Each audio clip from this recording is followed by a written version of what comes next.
Buenas tardes. Vamos a empezar la última parte de la entrega de esta unidad 1 en lo que refiere a América y ya llegamos nosotros a lo que nos interesa focalizar de la dimensión social, que tiene que ver con identificar los aspectos educativos, la dimensión educativa del proyecto, ¿sí?, social de los conquistadores y de España para América. Ya tenemos todos los elementos para poder comprender que esta educación va a ser el fiel reflejo de la sociedad donde se impartía. Por eso, permaneció esencialmente aristocrática, confinada, reducida a solo una clase selecta, los criollos, españoles y mestizos de clase alta. Recuerden que esta sociedad se va a conformar copiando, trayendo los mismos parámetros de estratificación, jerarquización, de beneficio de la sociedad española. Entonces los criollos van a estar en un segundo lugar dentro de los privilegiados blancos en relación, como ya dijimos, al que había nacido en España o al peninsular. Los mestizos iban a tener una condición bastante más complicada porque no iban a ser ni totalmente blancos ni tampoco indios, pero había algunos mecanismos que se llamaban de blanqueamiento de sangre para poder eludir el principio de pureza de sangre, que era uno de los factores fundamentales de exclusión. Por eso van a encontrar mestizos de clase alta, mestizos avecinados, es decir, incorporados a la vida política y social, aquellos que, habiendo sido criados dentro del espacio del blanco y considerado como tal, pasaron a un escalón superior que los mestizos comunes. Educación de castas, ¿a qué se refiere esto? Y lo van a encontrar esto tanto en el texto de bibliografía general que ustedes deberían leer o tienen que leer, que es el de Chiaramonte, que habla de toda esta formación de una sociedad estratificada y habla de las castas, los que están, esos núcleos, esos grupos que quedan excluidos, castigados, dedicados a las actividades más despreciadas por la sociedad. Y entonces, también en la educación, el texto de Proust, que es un texto especial dedicado a la educación en este periodo, le va a decir que para las castas y las mezclas van a estar excluidos de la educación. Había una diferencia entre indios y mezclas de negros. En realidad los indios tenían mejor condición legal. El último escalón de esta sociedad eran los negros y todas sus mezclas, sus cruzas. Por eso les van a explicar estos textos que va a hablar de mulatos, de zambos. Bien, el indio tenía una condición legal en el sentido que era puro de sangre, así lo consideraban, pero inferior al blanco. Entonces no quedaba incluido, no quedaba destinado a la educación. Ahora, vamos a ver que siempre alguna excepción, que esto no era una regla estricta, algún caso especial pudo haber habido de indios que aprendieron a leer y escribir, de algún sacerdote que les enseñó a leer y escribir, o algún negro. En la bibliografía y en la literatura siempre aparecen estos personajes. Estamos hablando de los términos más generales. Pero que en realidad ya vimos que los indios fueron, la mejor educación que recibieron fue en las órdenes religiosas, como vimos con los jesuitas.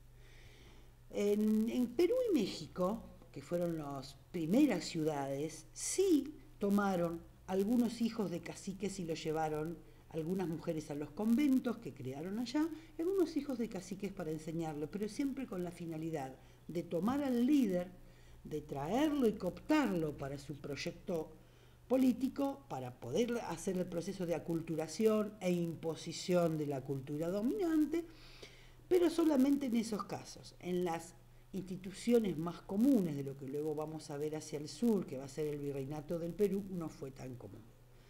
Vimos ya qué pasaba con esta educación supuesta de que le debía dar el encomendero al indio, cuidado y catecismo. No, malos tratos. Esto quebraba o hacía vanos los esfuerzos de algunas órdenes como las franciscanas, que pasaban a catequizar y evangelizar en las encomiendas. Entonces, la educación de la masa indígena, no de la reserva, de la misión, que ahí los jesuitas tenían su tarea clara, como ya vimos, sino de la masa común de los indígenas, de los indios del período, quedaba sin solución. ¿Cuál era el fin de la educación? ¿Sí? Formar al buen cristiano, difundir el catolicismo y preservarlo, vamos a ver, como en toda la sociedad, de las herejías. Este beneficio de la educación iba a estar destinado solo a hijos de españoles y criollos, gente decente. Y acá la adjetivación, que ustedes ven que están entre comillas, tiene que ver con la calidad de este criollo vecino. Todos eran vecinos, todos podían estar avecinados, que es un término que también van a encontrar en los textos. No, solo quienes eran propietarios, tenían dignas ocupaciones, pero en general, ¿sí? Los comunes criollos que no eran ni adinerados, ni burgueses o emparentados con españoles, no todos tenían la calidad de gente decente. Las ideas políticas religiosas, acá les voy a leer una pequeña síntesis que hace Probst, el texto específico de educación para este periodo junto con Weinberg. Dice Probst: las ideas políticas religiosas se manifiestan en la finalidad esencialmente religiosa de la enseñanza, que tendía a extirpar en el niño, de raíz, todo germen de herejía y formar al perfecto creyente. ¿Sí? Bien, por eso vamos a ver ahora, sabiendo que quedan excluidas las castas, que es relativa a la educación del indio, vamos a ver para el blanco, estos hijos de españoles criollos o españoles aquí. Hay que diferenciar claramente en este periodo lo que es la educación del varón y lo que es la educación de las niñas. No estaban organizadas, no era la principal preocupación enseñar las letras, pero sí los primeros, miren los años que están apareciendo, 1536, 1538, estos son en ciudades recién fundadas. ¿Sí? Han quedado algunas fuentes y algunos documentos que dieron cuenta que alguna preocupación por educar o alguna acción en esa parte de mediados del siglo XVI y principio del XVII hubo. Por ejemplo, las referencias de un padre para adoctrinar a los indios en su casa y enseñarles a leer y escribir. En 1586, aulas de primeras letras en la ciudad de Santiago del Estero. En 1592 se encuentran las referencias de un testamento cordobés sobre un Andrés Pajón que quiso enseñar a leer y a escribir a los hijos de los primeros colonizadores. A esa altura en Córdoba, hacía no menos de 5 años que estaba fundada la ciudad. Estos son los pioneros, los iniciados. 1605, en Buenos Aires, Francisco de Vitoria paga el estipendio por enseñar a leer y escribir. Ahora vamos a ver cómo es esto de las primeras letras. Y se encuentra que se establece en 1608 un arancel de 13 pesos por la enseñanza de la lectoescritura. Ahora le vamos a ir dando forma a estos primeros indicios que se encontraron. Estamos hablando, no nos perdamos, la educación del varón, ¿no? Y estos nos vamos a referir sobre todo a las primeras letras, al aprender a leer y escribir. ¿Dónde se educaba? ¿Qué espacios había? Bien, lo menos común, muy esporádicas en estos siglos, eran las escuelas que autorizaba el cabildo. El cabildo autorizaba a un maestro, alguien que daba cuenta de la idoneidad de saber leer, escribir y enseñar, a que abriera una escuela. Y no piensen, por favor, escuela, traten de retirar en este momento toda imagen similar a lo que entienden de escuela como hoy. La escuela se la llamaba a una habitación de una casa o alquilada o del maestro, que había una mesa, unos bancos y unos niños con algunas tabletas en los cuales se les enseñaba letras por separado, sílabas a leer, con los textos que iban en complejidad de carácter religioso o de moral religiosa. Era un maestro, o la otra opción eran maestros particulares, que van a ser los maestros llamados leccionarios, que las familias adineradas contrataban para enseñarles en su casa a los hijos a leer y escribir, y algunos rudimentos básicos de las matemáticas. Vamos a ver ahora que la educación encontramos niveles de educación, pero no lo entendamos como los niveles de ahora, una primaria, secundaria, sino como metas a superar para alcanzar al nivel superior. ¿Quién va a estar a cargo? Fundamentalmente, mayoritariamente de la educación, el clero. Tanto el clero secular, como en el caso de las parroquias, de algunas iglesias en las cuales los curas párrocos siempre en alguna manera, o ellos mismos o algunos sacristanes que eran legos que los ayudaban, enseñaban primeras letras a los hijos de los españoles. El clero regular, el que les expliqué que eran los que pertenecían a las órdenes religiosas, como franciscanos y dominicos, enseñaban también en algunos conventos. Y los jesuitas, fundamentalmente, se dedicaron a enseñar, pero su prioridad, su mayor preparación y dedicación va a estar dada a estudios superiores, no tanto las primeras letras. Por eso ellos estaban muy preparados en enseñar gramática, filosofía, teología y latín. Bien, ¿qué pasa con los maestros particulares? No era una profesión muy bien vista y menos aún bien paga. Cualquiera podía hacerlo, eran generalmente estudiantes que habían fracasado en graduarse, cobraban lo que se les permitía, lo que les permitía y habilitaba el cabildo, aunque tenía algún privilegio. ¿Qué quiero decir con esto de los privilegios? Las normas en estos siglos y en este periodo no eran por iguales, depende qué sector de la sociedad tenía permitido, habilitado o se consideraba que fuera prohibido asistir, portar armas, deambular, tenían distinta normativa, ¿no? La igualdad ante la ley nos faltan todavía algunos siglos. Por eso se va a hablar de distintos privilegios por sectores. Los maestros, por ser maestros, podían portar armas, era uno de los privilegios que tenían. Pero para abrir estos institutos o escuelas necesitaban permiso del cabildo, le establecía el arancel, y la remuneración de estos maestros particulares era muy pobre. Generalmente le pagaban los padres, y en cambio en las escuelas conventuales eran habitualmente gratuitas estas enseñanzas de lectoescritura. Bien, entonces, en los espacios, como venimos diciendo, eran escuelas autorizadas, maestros particulares, esto ya lo vimos. ¿Qué se enseñaba y cómo? ¿Sí? Estamos en las primeras letras. Durante estos siglos, la enseñanza de la escritura y la lectura eran dos procesos separados, ¿sí? No se enseñaba en conjunto. Primero se enseñaba la lectura y luego, considerada de mayor dificultad, la escritura. Los métodos memorísticos de repetición de los abecedarios y los rudimentos, números enteros, quebrados y las reglas, como les dije, de las matemáticas. En el texto de Proust, acá lo recuerda, van a encontrar que un esclavo, ¿sí? Millacay, fue castigado por haberse descubierto que sabía leer y escribir. Entonces, no solamente no estaba previsto que se difundiera, sino que se pensaba que no debían, ¿sí? Leer ni escribir. Por supuesto que todas estas enseñanzas siempre estaban acompañadas, ¿sí? por la enseñanza de la religión. La educación de la mujer no solo era pobre, sino casi inexistente. Tenía la familia que considerar que era bueno para ella que algún leccionista en su casa le enseñara a leer y escribir, porque en general, como les va a explicar Proust, se consideraba que las mujeres no necesitaban leer y escribir, que al contrario, era algo peligroso, porque se podían escribir cartas con los amantes o acceder a lecturas que no eran de buena moral para la mujer, entonces la dejaban en la más absoluta ignorancia.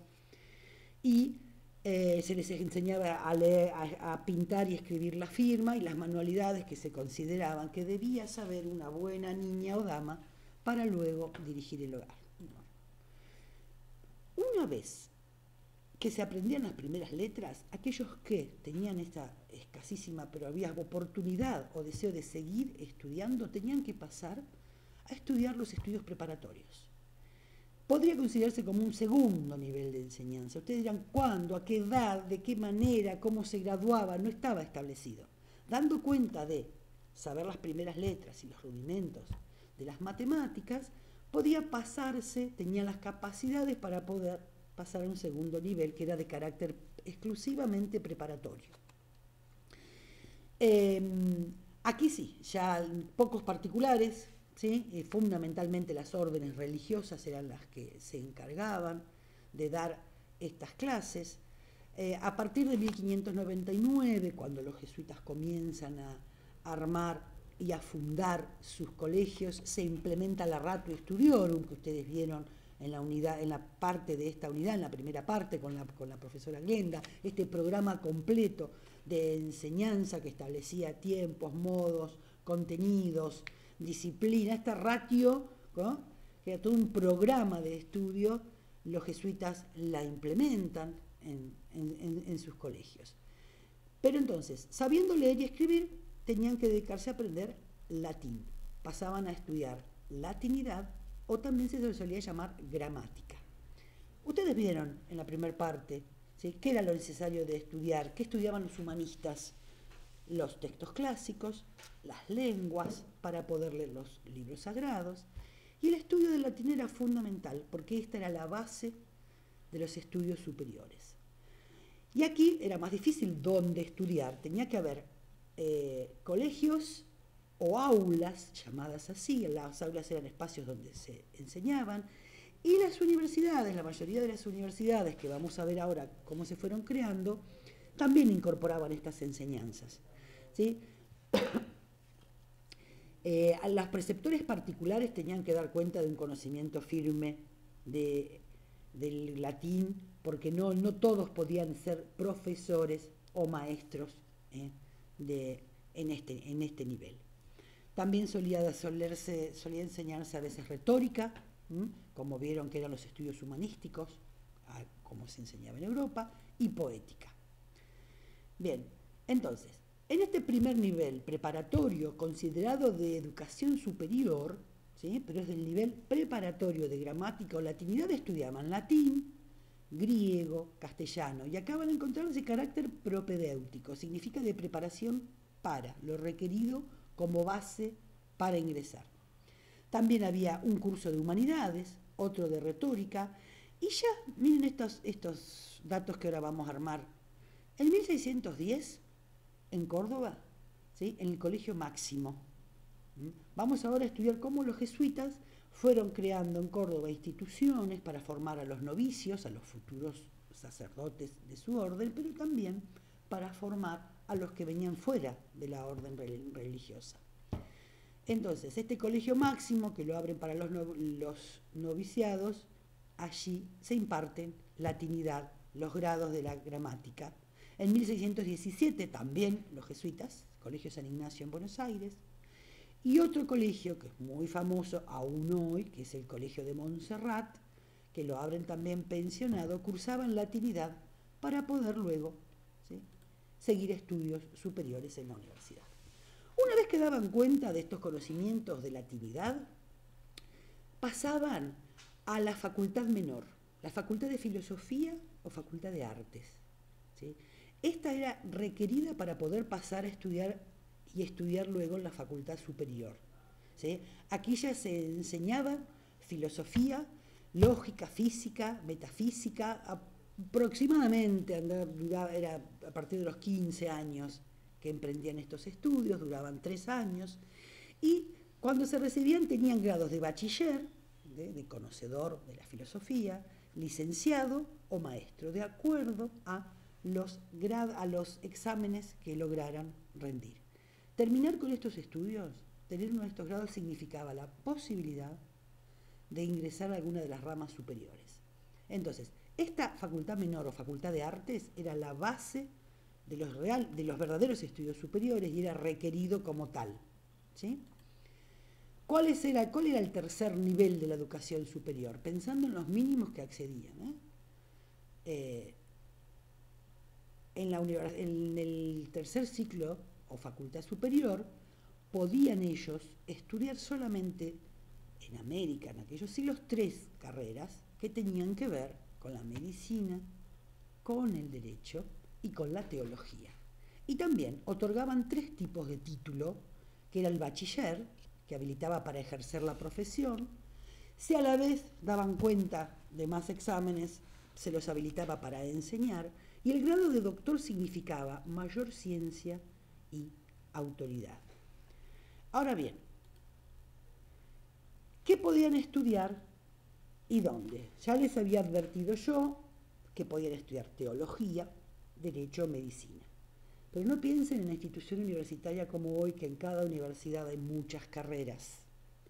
¿Sí? En las universidades, en estos siglos, las carreras se especializaban en las universidades porque a la vez comprendían los grados previos, la Facultad de Artes y estudios preparatorios que también se dictaban, solían dictarse en las universidades o en colegios habilitados. En las universidades de América se crean muchas y se crean en forma también temprana, según un modelo español de la Universidad de Salamanca. Y estas universidades iban obteniendo, ¿sí?, el reconocimiento de otorgar títulos como universidad real y pontificia, que era lo máximo que se podía obtener. Si una universidad otorgaba un título real, eso significaba que ese título valía, podía ejercerlo en todo el reino.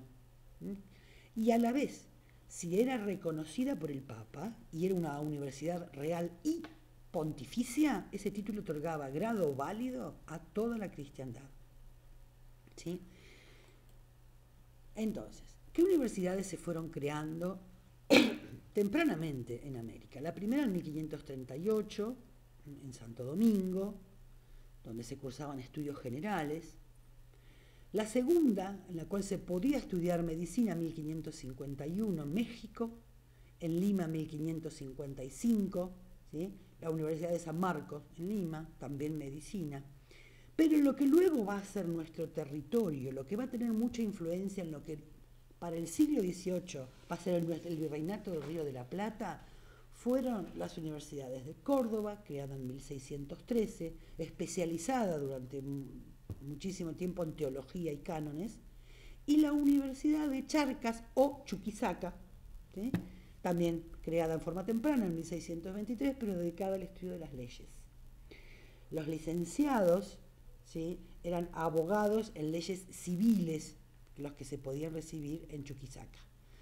Y acá, bueno, este es un pequeño cuadrito síntesis, de lo cual yo no soy muy amiga de los cuadros, en el sentido que los cuadros son eso, son síntesis. Si uno pide alguna explicación, algún desarrollo, alguna relación, no va a estar en un cuadro.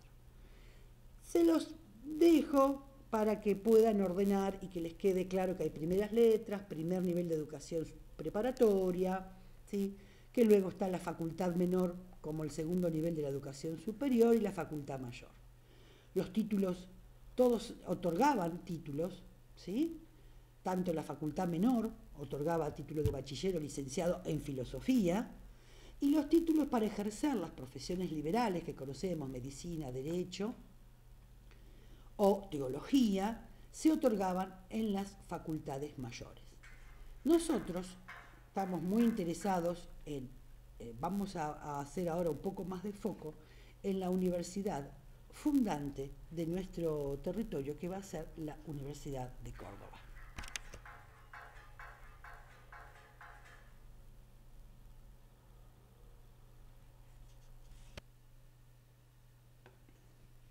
Bien. Esta es una reconstrucción, esta imagen, ¿sí?, de la iglesia jesuítica y que hoy está cercana a la manzana jesuítica de la Universidad de Córdoba. Esta litografía, esta obra fue hecha a finales del siglo XVIII. Los jesuitas llegan a Córdoba, que es el corazón, el centro de la gobernación del Tucumán, ¿sí?, a fines del siglo XVI, en 1599.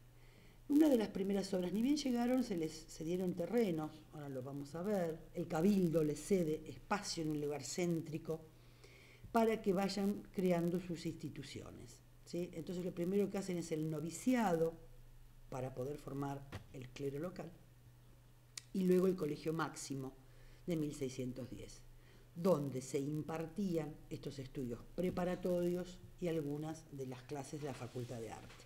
Luego, para 1687, crea el convictorio. El convictorio es porque tiene un pensionado del Colegio de Montserrat, que hoy sigue vigente y tiene un hermoso museo. La manzana geográfica donde están estas instituciones, había sido pensado primero destinarlo a un convento de monjas, pero luego el cabildo se la deja a la Compañía de Jesús para que vaya creando así sus instituciones. ¿Cuál era el objetivo de esta universidad? ¿Qué necesitaban? Formar al clero local y a los funcionarios de la administración de las Indias. Es decir, todos los que iban a seguir sus estudios, desde la Facultad Menor de Filosofía hasta la Facultad Superior, Derecho o Medicina, no todos terminaban siendo sacerdotes, aunque todos pasaban por esta formación. ¿Qué los diferenciaba? ¿Sí? Mayores grados de exámenes en cuestiones de dogma religioso, pero fundamentalmente los votos. Para llegar a ser un doctor tenía que hacer todos los votos de la orden, doctor en teología, no solo el conocimiento en teología, sino a la vez estos teólogos doctores eran, ¿sí?, sacerdotes de la orden. En cambio, permitieron prontamente, ya para 1609, que pudieran estudiar aquellos que no iban a ser sacerdotes, aunque tuvieran esta formación, porque se necesitaba tanto fortalecer el clero local para combatir la herejía, para difundir la palabra y para evangelizar, como funcionarios, como quienes fueran letrados, capaces de llevar la administración en América. Así ya pronto, en 1609, gestionan que estos colegio máximo es un tipo de colegio de los jesuitas, hay muchos en América, no solamente en Córdoba. Los colegios máximos de la orden jesuita pudieran otorgar grados académicos a los estudiantes no jesuitas que estudiaran en ellos. Felipe III, en 1613, accede a esa solicitud. Luego, sobre la base de este colegio máximo, se crea la Universidad de Córdoba. La Universidad de Córdoba, si uno hoy estudia su origen, establece su año de creación en 1613 a partir de este acceso a solicitud de otorgar grado. Sin embargo, los grados que pudo otorgar a partir de 1607 fueron, se les otorgó el permiso, después, 10 años después, 1622, determinó que estos colegios que podían enseñar otorgaran grados, le dieron el permiso de graduar a los estudiantes, a aquellos colegios máximos que estuvieran a más de 200 leguas de las sedes universitarias. Es decir, podían enseñar los cursos del nivel superior y podían otorgar grado, podían recibirse sus estudiantes. Esta licencia se la dieron por 10 grados y ya en 1634 le dan, ¿sí?, la potestad de otorgar grados a perpetuidad. Eso quiere decir que ya queda consolidada la universidad. Bueno, esta es una imagen que yo también tenía preparada para otra presentación específicamente de la Universidad de Córdoba, pero se las quería traer porque han hecho un trabajo muy interesante de restauración y mantenimiento, así como de museos. Bueno, acá se repite, recibieron los jesuitas las tierras, base de la futura universidad. Este es el patio central del antiguo rectorado, ¿sí? La finalidad de la universidad, acá está otra vez reiterada: clero ilustrado para la diócesis tucumana, la gobernación del Tucumán y los circundantes. Combatir la idolatría se la adjudicaban a los indígenas, entre los gentiles, y la herejía entre la población blanca. Acá también esta idea ya la estuvimos viendo, en 1634 se consolida como universidad, grados a perpetuidad, es universidad real y pontificia, ¿sí? Tiene la mayor jerarquía, y desde el principio los jesuitas, ya nosotros vimos lo que hicieron en las misiones, ¿no?, estas unidades productivas eficientes. Bueno, cuando se instalan acá en la ciudad de Córdoba, recientemente joven y fundada, lo que hacen también, que les otorgan, son tierras. Y para sostener las actividades de los colegios que van creando, el noviciado, el pensionado, generó una serie de emprendimientos dedicados principalmente a la producción agrícola y ganadera, que fundan, que organizan, que crean 5 estancias, ¿sí? Hoy estas estancias son un circuito turístico, ¿sí?, de la ciudad de Córdoba, Son 5 estancias ubicadas en el interior de la provincia, pero que estaban destinadas a que lo producido de ellas, que siempre eran muy eficientes y daban ganancias, pudieran utilizarse en los colegios. Aquí lo que tenemos son algunas imágenes que son reconstrucciones y ahora actualizaciones en función del turismo. Esta es la estancia jesuítica de Santa Catalina, ¿no? Que están restauradas, pero fíjense cómo se mantiene. Vimos en la entrega reciente de los jesuitas la arquitectura. Ven el patio central, la iglesia y las arcadas, el arte barroco de los jesuitas. Esta es la estancia Jesús María. Y acá hay otra en Carolla. Miren otra vez el patio central, la galería, las arcadas y cómo se va generando el espacio, ¿sí? Esta idea de un espacio que queda incluido y el trabajo luego agrícola, ganadero y de cría de ganado al exterior.